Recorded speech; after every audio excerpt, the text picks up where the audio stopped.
Hello दोस्तों, आपका स्वागत है हमारे यूट्यूब चैनल स्टडी कॉर्नर पर, जहां हम पढ़ा रहे हैं आपको कक्षा 7 की साइंस। और वहां आज हम देखेंगे आपका चैप्टर नंबर 4 चल रहा है, भौतिक तथा रासायनिक परिवर्तन। इससे पहले हम अगली वीडियो में पढ़ चुके हैं भौतिक परिवर्तन क्या होते हैं। ठीक है, ऐसे पदार्थ जो पुनः मतलब जो जिसमें कोई नया पदार्थ नहीं बनता है, जो वो क्या होते हैं, भौतिक परिवर्तन।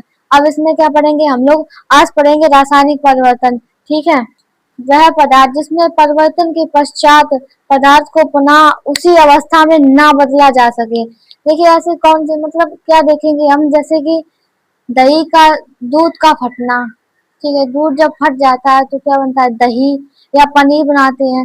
ऐसा परिवर्तन जिससे पदार्थ जो चीज जो ऐसा परिवर्तन जो परिवर्तन ऐसा पदार्थ जो परिवर्तन के पश्चात उसी अवस्था में पुनः उसी अवस्था में ना आ सके। मतलब पश्चात पुनः हाल मतलब नहीं बदला जा सकता है। दही मतलब दूध जो होता है वो फट गया, उसके बाद में दही दही जम दही बन जाता है। या फिर अगरबत्ती होती है, अगरबत्ती का जलना, अगरबत्ती के बाद में जो एक मतलब इसमें क्या होता है, इसमें एक नया पदार्थ बनता है, एक या एक से अधिक नया पदार्थ बनता है। ऐसे परिवर्तन ऐसे पदार्थ जिसके परिवर्तन के पश्चात वह पुनः उसी अवस्था में ना आ सके, जिसमें एक नया पदार्थ का निर्माण हो, वो क्या कहते हैं, रासायनिक परिवर्तन। जैसे दही का जमना, भोजन का पकना या पकाना। ठीक है, भोजन बनाने के बाद में जब हम लोग भोजन को बनाते हैं उसके बाद में पकाते हैं, कुछ बहुत सारे रासायनिक परिवर्तन होते हैं उसमें। ठीक है, बहुत सारे ऐसे तत्व मतलब जो रासायनिक परिवर्तन, सब्जी हम लोग पहले खाना बनाते हैं, उसके बाद में जब वो कच्ची सब्जी होती है उसके बाद में जब पक जाती है, उसमें कच्ची सब्जी से बहुत सारी चीज मिलकर एक नई सब्जी बना लेते हैं। जो दूध होता है वो फट जाता है, उसके बाद में क्या होता है, दूध के बाद में दही बन जाता है। ऐसा परिवर्तन जिसमें कोई नया पदार्थ का निर्माण हो, ऐसा भौतिक परिवर्तन में ऐसा नहीं होता है। ठीक है, ऐसा भौतिक परिवर्तन में नहीं होता। समझ में आया आप लोगों को। देखिए रासायनिक परिवर्तन में ऐसा होता है जो उसी पुनः अवस्था में ना बदला जा सके और जिसमें एक नए पदार्थ का निर्माण हो। तो हम लोग डेफिनेशन देखेंगे उसकी, कैसे लिखेंगे सके। इसे क्या कहते हैं, रासायनिक परिवर्तन कहते हैं। ऐसे परिवर्तन वह परिवर्तन क्या होगा इसमें, वह परिवर्तन जिसमें परिवर्तन के पश्चात पदार्थ को पुनः उसी अवस्था में आसानी से प्राप्त ना कर सके। अब जैसे कि दूध है, दूध फट गया, उसके बाद में वो दही जम गया या पनीर बन गया। क्या हम उसी अवस्था में जो वो नया पदार्थ बन चुका है, क्या आप दही से दूध बना सकते हैं दोबारा, आसानी से प्राप्त नहीं कर सकते हैं। अब वो जो मान लीजिए अगरबत्ती है वो जल गई, उसके बाद में राख या कोई अन्य नया पदार्थ बने। भोजन है, भोजन आपने पका दिया, उसके बाद में क्या फिर से वो कच्चा भोजन आप बना सकते हैं। ऐसा मतलब बहुत 100 में से 99% तो ऐसा नहीं होता है। मतलब 1% ऐसा होता है जो बहुत सारे ऐसे पदार्थ जिसमें नहीं वो बन जाता है, और कुछ में ऐसा होता है जो बन जाता है। ये कैसे क्या ऐसा कैसे होता है, मतलब जो रासायनिक कुछ ऐसे होते हैं जो बंधन टूटने से होते हैं। ठीक है, रासायनिक परिवर्तन क्या होते हैं, ऐसे परिवर्तन जिसमें क्या लिखा है, वह परिवर्तन जिसमें परिवर्तन के पश्चात पदार्थ को पुनः उसी अवस्था में आसानी से नहीं बदला जाता। इसमें क्या होता है, इसमें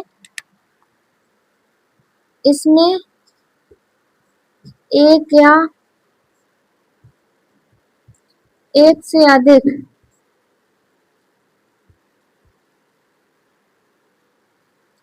एक या एक से अधिक नए पदार्थों का निर्माण होता है या नए पदार्थ बनते हैं। ठीक है, सिंपल भाषा में नए पदार्थ बनते हैं।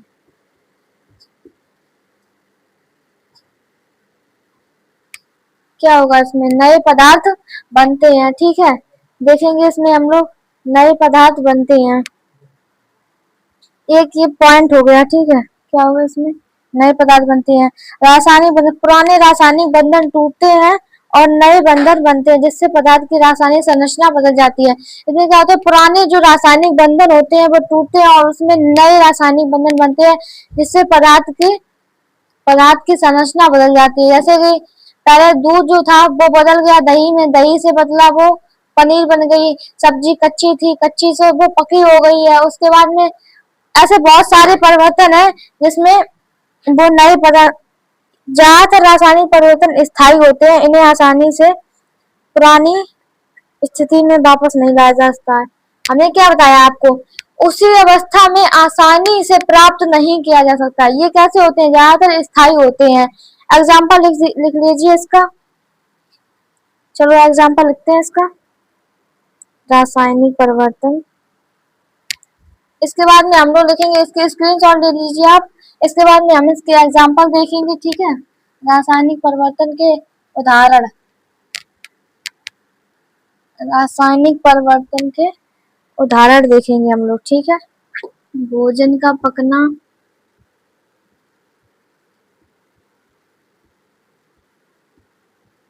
कोमा, दही का जमना, या दूध का फटना, या दही का जमना, या दूध का फटना, ठीक है, कुछ भी कहें। दूध का, दूध का फटना, दही का जमना, लोहे में जंग लगना, लोहे में जंग लगना, ये भी एक क्या है, रासायनिक परिवर्तन है, लोहे में जंग लगना। और ये अगरबत्ती का जलना, ये भी आप मतलब ईटी आदि करके डाल दीजिए। इतने बहुत सारे हैं, दो ही काफी है। आप लोगों को बस एग्जाम्पल से ही समझ लेने हैं कि इसमें क्या होता है। क्या दूध के फटने के बाद में जब दही बन जाता है, पनीर बन जाता है, क्या उसके बाद में भी हम दूध को पुनः प्राप्त कर सकते हैं आसानी से? जी नहीं। क्या लोहे में जंग लगने के बाद में, देखिए लोहा में क्या होता है कि अगर मान लीजिए लोहे में जंग लग गया है, तो हम लोग, ऐसा होता है कि हम लोग जो वो ग्रीन कलर का होता है वो घिसने वाला, घिस के उसको पुनः वैसा प्राप्त कर सकते हैं, लेकिन बिल्कुल वैसा नहीं कर सकते हैं। इसमें थोड़ा बहुत हो जाएगा, लेकिन जो हम लोग भोजन पकाएंगे, दूध का फटना, इससे ऐसा नहीं होता है।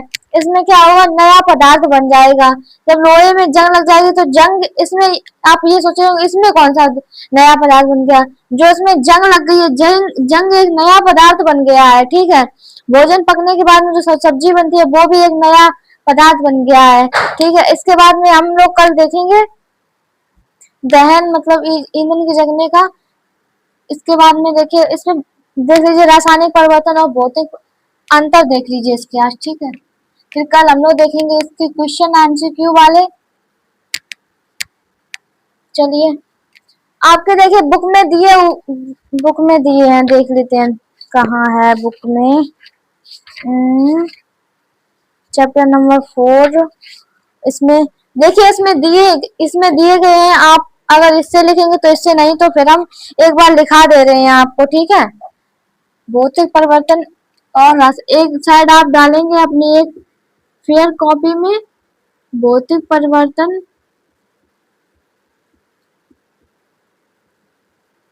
एक साइड डालेंगे आप रासायनिक परिवर्तन।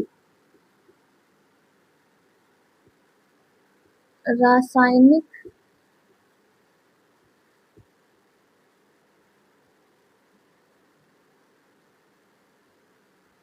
एक साइड आपने डाला भौतिक परिवर्तन, एक साइड डालेंगे रासायनिक परिवर्तन।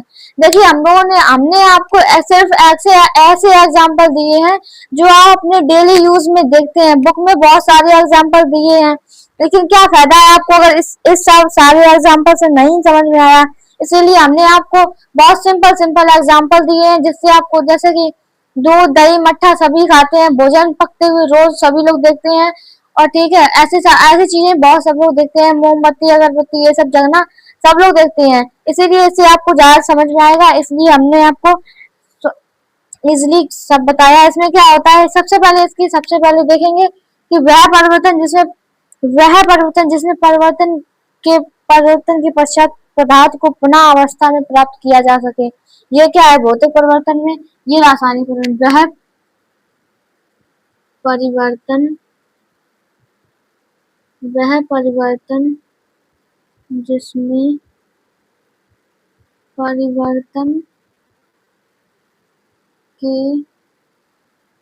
परिवर्तन के पश्चात पदार्थ को पुनः उसी अवस्था में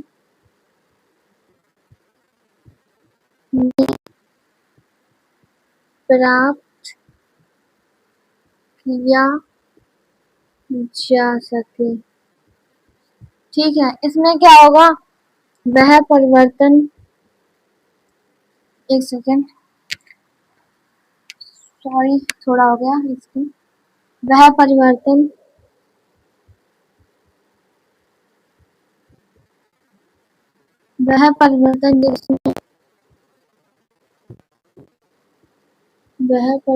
जिसमें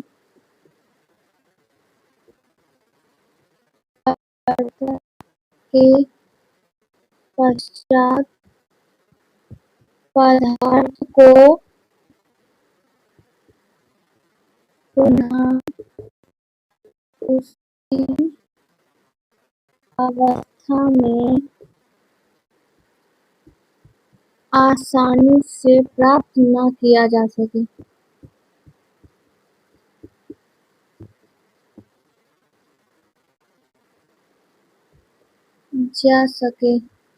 ठीक है, ये हो गई आप लोगों की पहली डेफिनेशन।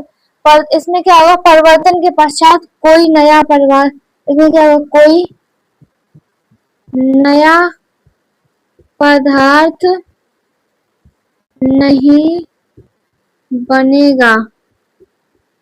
लेकिन इसमें क्या होगा, बताइए बताइए जल्दी, आप अभी बताया आपको, इसमें नए पदार्थ का निर्माण होता है। इसमें क्या होगा, नए पदार्थ का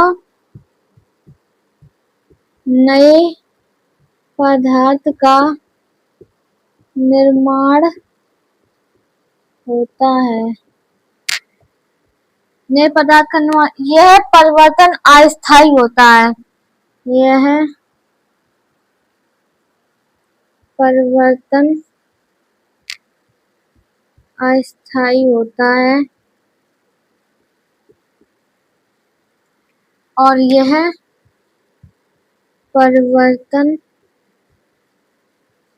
स्थायी होता है। यह परिवर्तन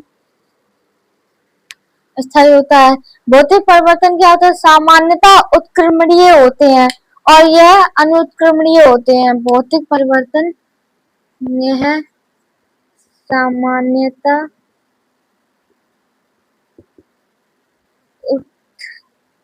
उत्क्रमणीय होता है। आप लोगों को ये सब हम बता चुके हैं और यह सामान्यतः अनुत्क्रमणीय होता है। देखिए इसमें क्या है, वह परिवर्तन जिसमें आप लोगों को, देखिए पेपर में अगर अंतर आ गया भौतिक परिवर्तन व रासायनिक परिवर्तन, उसमें आप क्या बताएंगे, सबसे पहले इसकी डेफिनेशन एक हो जाएगी, उसके बाद में मतलब डेफिनेशन से ही रिलेटेड इसके परिवर्तन भी होंगे। अगर आपको उसके बारे में पता है, डेफिनेशन पूरी याद है, तो आप लोग आसानी से लिख सकते हैं। वह परिवर्तन जिसमें परिवर्तन के पश्चात पदार्थ को पुनः उसी अवस्था में प्राप्त किया जा सके। इसमें जस्ट इसका उल्टा हो जाएगा, वह परिवर्तन जिसमें परिवर्तन के पश्चात पदार्थ को पुनः उसी अवस्था में ना प्राप्त किया जा सके। आप लोग बस सिंपल इसके बस एग्जाम्पल याद करेंगे, उससे ही आपको समझ में आ जाएगा कि इसमें कोई नया पदार्थ नहीं बनता, जस्ट उल्टा इसमें बनता है। इसमें यह परिवर्तन अस्थायी होता है, यह परिवर्तन स्थायी होता है। ठीक है, ये समानता उत्क्रमणीय होता है, यह समानता अनुत्क्रमणीय होता है। तो आप लोग देखिए, अगर आप लोगों को क्वेश्चन के जो बुक में आप ये क्वेश्चन दिए हैं, देखिए इसमें जो ये सारे क्वेश्चन दिए, परिवर्तन कितने प्रकार के होते हैं, ये सारे जो क्वेश्चन दिए, अगर आपको ये क्वेश्चन चाहिए तो आप प्लीज कमेंट में बताइएगा, हम लोग आपको बनी बनाई पीडीएफ नोट्स देंगे। बस आपको बस हमारे यूट्यूब चैनल या टेलीग्राम का लिंक जो दिया है, आप लोग उस पर कमेंट कीजिए, आप अपनी बात शेयर कीजिए और आपको हमारा पढ़ाना कैसा लग रहा है आप बस कमेंट में बताइए। इसीलिए इसके लिए आज कोई भी गलती हो तो सॉरी, ठीक है, हमने नहीं देख पाया। उसके बाद में कल मिलते हैं, बाय बाय, थैंक यू।